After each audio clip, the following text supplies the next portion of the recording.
আসসালামু আলাইকুম। আপনারা সকলেই অবগত আছেন আগামী 7 জুন 2025 সালে আমাদের পবিত্র ঈদুল আজহা উদযাপিত হতে যাচ্ছে। তো মুসলিম উম্মার জন্য পবিত্র ঈদুল আজহা একটা আনন্দের দিন এবং পবিত্রতম দিনের মধ্যে একটি। এই উপলক্ষে অন্যান্য আইন শৃঙ্খলা বাহিনীর সদস্য রক্ষাকারী সদস্যদের সাথে যাব এই ঈদের ঘরমুখী মানুষের নিরাপদ যাত্রা এবং যে গরু ছাগলের যে হাট আছে, পশুর হাট আছে, সেগুলো নিরাপত্তা নিশ্চিতকরণে কাজ করে যাচ্ছে। এই উপলক্ষে আমরা যে কার্যক্রমগুলো হাতে নিচ্ছি তার মধ্যে একটা হলো আমাদের নিয়মিত টহল থাকে।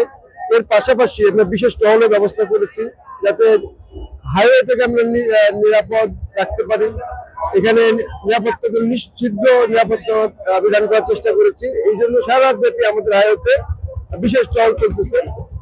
আমরা বিভিন্ন হাটে গোয়েন্দা নজরদারি অব্যাহত রাখছি। অজ্ঞান পার্টি, মলম পার্টি বা চাঁদাবাজ তাদের দৌরাত্ম যাতে প্রকাশ না পায় সেজন্য আমাদের গোয়েন্দা নজরদারি সহ বিশেষ টিম কাজ করে যাচ্ছেন। এছাড়া ভোক্তা অধিকারের যে আমাদের নিষিদ্ধ খাদ্যের অধিকার সংরক্ষণের জন্য ভ্রাম্যমাণ আদালত সহযোগিতা করেছি ভ্রাম্যমাণ আদালত পরিচালনার মাধ্যমে। এর পাশাপাশি আমরা এই হাসিল ঠিক মতো নিচ্ছে কিনা এগুলো একটু তদারকি রাখতেছি। যদি হাসিল যেরকম সরকার কর্তৃক নির্ধারিত আছে সেটা যেন চলমান থাকে, এর বাইরে যেন কেউ হাসিল না নিতে না পারেন। আর ঢাকামুখী যে গাড়িগুলো যাচ্ছে অথবা ঢাকা থেকে যে ফিরতি মানুষ আসছেন তাদের কাছে আমরা জানতে চেষ্টা করতেছি যে অতিরিক্ত ভাড়া আদায় করা হচ্ছে কিনা।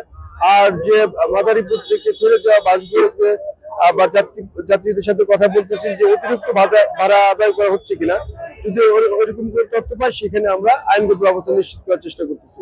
সার্বিকভাবে এই পশুরহাটে যারা আসবে, সেই পশুরহাটে যারা আসবে মানুষ এবং যারা যে পশুগুলো নিয়ে যে যানবাহনগুলো আসবে তারা নিরাপদে আসতে পারে এবং চাঁদাবাজির শিকার না হয় সেদিকে লক্ষ্য রাখতেছি। ঠিক তেমনি যারা পশু কিনে বাড়ি ফিরে যাচ্ছেন, ঘরে নিয়ে যাচ্ছেন, তারা যেন নিরাপদে বাড়ি ফিরতে পারেন সেদিক দিয়েও আমরা চেষ্টা করতেছি যে বাড়িমুখী যানবাহন এবং মানুষের যানবাহন যেন নিরাপদ থাকে সে নিশ্চিত করার জন্য।